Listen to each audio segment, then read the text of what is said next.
கடந்த 20 ஆண்டுகளாக இலங்கை மற்றும் தென்னிந்திய கேட்டரிங் துறையில் முன்னணி மற்றும் முன்னோடி நிறுவனமாக திகழ்ந்து தனது தன்னிகரற்ற சேவையின் மூலம் மக்களின் நன்மதிப்பையும் நம்பிக்கையும் பெற்ற ரூபீஸ் கேட்டரிங் நிறுவனம் தற்போது வென்யூ சோர்சிங், கேட்டரிங், டெக்கரேஷன் என முற்றுமுழுதான ஈவென்ட் பிளானிங் சேவையினை வழங்குகின்றது. உங்களது நிகழ்வுகள் எதுவானாலும் rubiescatering.co.uk உங்களது நிகழ்வுகள் எதுவானாலும் தங்கமான பொழுதாக மாற்றிட rubiescatering.co.uk.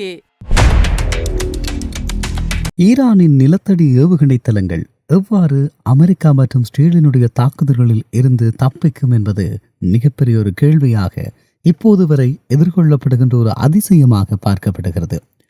இந்த நிலையில் இந்த விடயங்கள் தொடர்பாக, இந்த விடயப்பரப்பில் இருக்கக்கூடிய முக்கியமான தரவுகள் தொடர்பாக பல்வேறு கேள்விகள் பலராலும் எழுப்பப்படுகிறது. அப்படியான கேள்விகளுக்கான பதிலை தேடி நகர்கிற போது சில தவிர்க்க முடியாத முக்கியமான அம்சங்கள் கிடைக்கப்பெற்றது. உடைக்க முடியாத பாதுகாப்பு, அதாவது 440 மீட்டர் ஆழம். ஈரானின் முக்கிய ஏவுகணை தளங்கள் மத்திய ஈரானில் உள்ள யஸ் பகுதிக்கு அருகிலுள்ள ஷெரு கிரனைட் மலைகளுக்கு அடியில் சுமார் 440 மீட்டர் முதல் 500 மீட்டர் ஆழத்தில் அமைந்திருக்கிறது. இது உலகின் கடினமான பாறை வகைகளில் ஒன்று என்பதால் அமெரிக்காவின் அதிநவீன பங்கர் பிளாஸ்டர் குண்டுகளால் கூட இதை கடந்து உள்ளே இருக்கும் தளங்களை அழிக்க முடியாது என்று சொல்லுகிறார்கள். அதே நேரம் நிலத்தடியில் ரயில் அமைப்பு மற்றும் கட்டமைப்பு, இந்த மலைக்கோட்டைகள் வரும் பதுங்கு குழிகள் அல்ல, மாறாக முழுமையாக வடிவமைக்கப்பட்ட ஒரு நிலத்தடி நகரம் போன்றது. இதில் பின்வருகின்ற வசதிகள் பொருத்தப்பட்டுள்ளது. 1. தானியங்கி ரயில் பாதை. ஏவுகணைகளை அசம்பிள் செய்யும் இடத்திலிருந்து சேமிப்பு கிடங்குகளுக்கு கொண்டு செல்ல நிலத்தடி ரயில் பாதை பயன்படுத்தப்படுகிறது. பல வெளியேறும் வழிகள். மலையின் வெவ்வேறு பாகங்களில் 3 முதல் 10 வெளியேறும் வழிகள் உள்ளன. இதன் மூலமாக ஏவுதளங்கள் திடீரென வெளியே வந்து ஏவுகணைகளை ஏவிவிட்டு சில வினாடிகளில் மீண்டும் நிலத்தடிக்குள் மறைந்துவிடும். இப்படியான ஒரு சூழலில், அதாவது அமெரிக்காவினுடைய சவால் எப்படியானது என்றால், அமெரிக்காவினுடைய GVU-57 போன்ற சூப்பர் பங்கர் பிளாஸ்டர் குண்டுகள் கடினமான பாறைகளில் சில மீட்டர்கள் மட்டுமே ஊடுருவக்கூடியவை. ஆனால் ஈரானின் தளங்கள் நூற்றுக்கணக்கான மீட்டர்கள் ஆழத்தில் இருப்பதால் குண்டுகளின் வெடிப்பு சக்தி அந்த தளங்களை எட்டுவதில்லை. தற்போதைய மதிப்பீட்டின்படி அமெரிக்கா மற்றும் ஆஸ்திரேலிய தாக்குதல்களால் ஈரானின் ஏவுகணை இருப்பில் 1/3 பகுதியை மட்டுமே அழிக்க முடிந்துள்ளது. மீதமுள்ள ஒரு பகுதி எங்குள்ளது என்பதே இன்னும் மர்மமாக இருப்பதாக சொல்லுகிறார்கள். அதே நேரம் தந்துரூபாய வியூகம். ஈரான் தனது ஏவுகணை தளங்களை சேதமடைந்தாலும் அவற்றை மீண்டும் சரி செய்து பயன்படுத்தும் வகையில் வடிவமைத்துள்ளது. வான்வழி தாக்குதல்கள் மூலம் மேற்பரப்பில் உள்ள கட்டிடங்கள் அழிந்தாலும் மலைக்கு அடியில் இருக்கும் ஏவுகணை இயந்திரம் தொடர்ந்து இயங்கிக் கொண்டே இருக்கும். இதனால் ஒரு நீண்டகால போரை தாங்கி நிற்கும் திறன் ஈரான் பெற்றிருப்பதாக சொல்லுகிறார்கள். இந்த நிலையில் இந்த நிலத்தடி ஏவுகணை வலையமைப்பு தான் டொனால்ட் ட்ரம்ப் தலைமையிலான அமெரிக்காவுக்கு மிகப்பெரிய சவாலாக உருவெடுத்துள்ளது. நேரடியாக தளங்களை அளிப்பதற்கு பதிலாக அதன் நுழைவு வாயில்கள் மற்றும் காற்றோட்ட வசதிகளை முடக்குவது மட்டுமே தற்போதைக்கு அமெரிக்காவுக்கு இருக்கும் ஒரே ஒரு வழியாக கருதப்படுகிறது. இப்படியான ஒரு சூழலில் அமெரிக்கா மற்றும் இஸ்ரேல் படைகள் ஈரானுக்கு எதிரான போரினுடைய 2ஆம் கட்டத்தை தொடங்கியுள்ளது. இதில் நிலத்தடியில் ஆழமாக புதைந்துள்ள ஏவுகணை தளங்கள் குறிவைப்பதே பிரதான நோக்கமாக உள்ளது. முதற்கட்டமாக மேற்பரப்பில் இருந்து ஏவுகணை ஏவுதளங்கள் பெருமளவில் அழிக்கப்பட்டுள்ளது. யஸ் தளம்.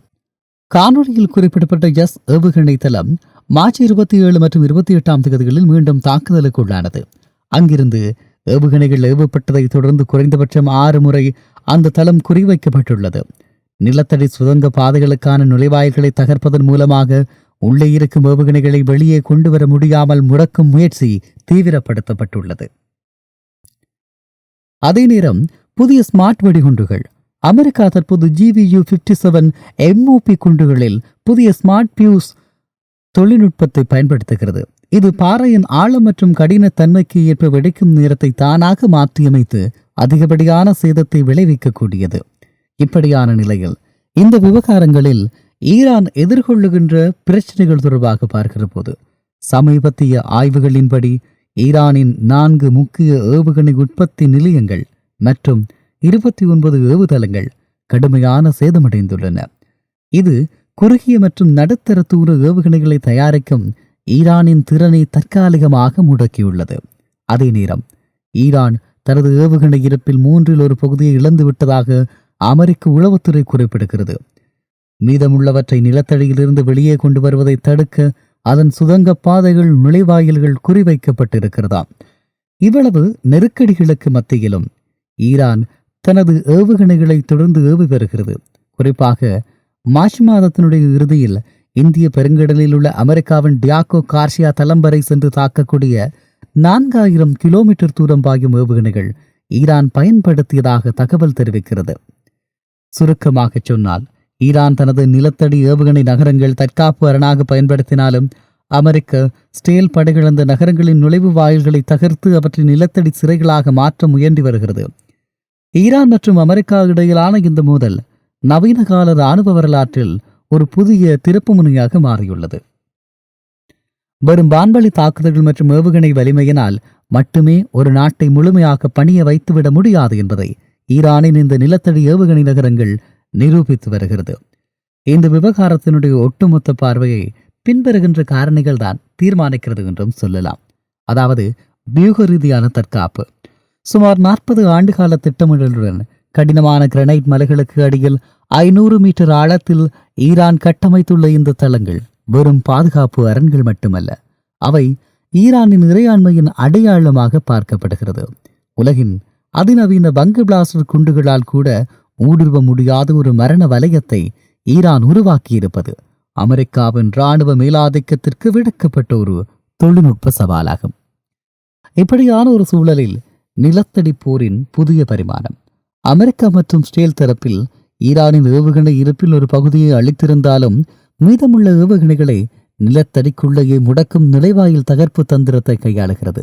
ஆனால் ஈரானோ ஒரு மலையில் 10க்கும் மேற்பட்ட வெளியேறும் வழிகளை உருவாக்கி வைத்திருப்பதன் மூலமாக எதிரியின் கணிப்புகளை தொடர்ந்து முறியடித்து வருகிறது. இது ஒரு பூனை எலிவேட்டையை போன்ற நீண்டகால போராக உருவெடுத்திருக்கிறது என்று சொல்லுகிறார்கள். இந்த மோதல் வெறும் 2 நாடுகளுக்கு இடையினானது மட்டுமல்ல, டியாகோ கார்சியோ போன்ற தொலைதூர நிலைகள் வரை பாயக்கூடிய ஈரானின் ஏவுகணை திறன் ஒட்டுமொத்த மத்திய கிழக்கு மற்றும் இந்திய பெருங்கடல் பிராந்தியத்தின் பாதுகாப்பு சூழலை மாற்றியமைத்துள்ளது. குறிப்பாக நிலத்தடியிலிருந்து ஏவப்படும் ஏவுகணைகள் முன்கூட்டியே கண்டறிந்து அளிப்பது செயற்கைக்கோள் கண்காணிப்புகளுக்கு பெரும் சவாலாக உள்ளது. டொனால்ட் ட்ரம்ப் தலைமையிலான அமெரிக்க நிர்வாகத்திற்கு ஈரானின் இந்த நிலத்தடி அரண்கள் ஒரு தீர்க்க முடியாத புதிராக நீடிக்கிறது. இராணுவ ரீதியாக ஈரானை முழுமையாக முடக்க வேண்டுமானால் தரைவழி ஊடுருவல் அல்லது மிக நீண்ட கால முற்றுகை மட்டுமே தீர்வாக இருக்க முடியும். ஆனால் அது ஒரு மிகப்பெரிய பிராந்திய போருக்கு வழிவகுக்கும் என்பதால் தற்போதைய சூழலில் இருதரப்பும் ஒரு நிழல் யுத்தத்தை நிலத்தடி மட்டத்தில் நடத்தி கொண்டிருக்கிறது. நிலத்தடி ஏவுகணை தளங்கள் என்பது ஒரு நாட்டின் இராணுவ தேவை என்பதையும் தாண்டி நவீன தொழில்நுட்பத்தால் வீழ்த்த முடியாத இயற்கை அரண்களை எவ்வாறு போர்த்தந்திரமாக பயன்படுத்தலாம் என்பதற்கான ஒரு சிறந்த உதாரணமாகும். இந்த போர் எப்போது முடிவுக்கு வரும் என்பது தெரியாவிட்டாலும் ஈரானின் இந்த நிலத்தடி வியூகம் வரும் காலங்களில் உலக நாடுகளின் பாதுகாப்பு திட்டமிடலில் முக்கிய பாடமாக அமையும் என்பதில் எந்த மாற்று கருத்துக்களோ ஐயமும் இல்லை என்று சொல்லலாம். ஆக இந்த மத்திய கிழக்கினுடைய யுத்தம் என்பது மேற்காசியா முழுவதுமாக பறந்து இப்போது உலகத்தினுடைய பல பாகங்களிலும் மிகப்பெரிய தாக்கங்களை ஏற்படுத்திக் கொண்டிருக்கிறது என்பதே நிதர்சனமாகும்.